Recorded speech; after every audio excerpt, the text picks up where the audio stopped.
Yung lumaki siyang independent, iyan ang pangarap ko bilang ina. At sa trabaho ko, marami nga akong narinig na advice tungkol dyan. Pero para sa akin, the one sure way to raise an independent child is to give hugs. They make my baby feel safe.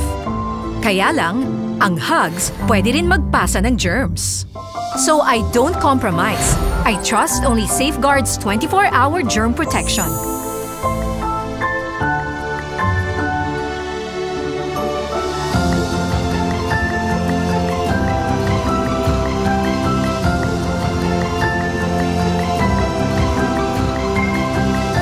Ang hugs ko ngayon, pabaon sa buhay.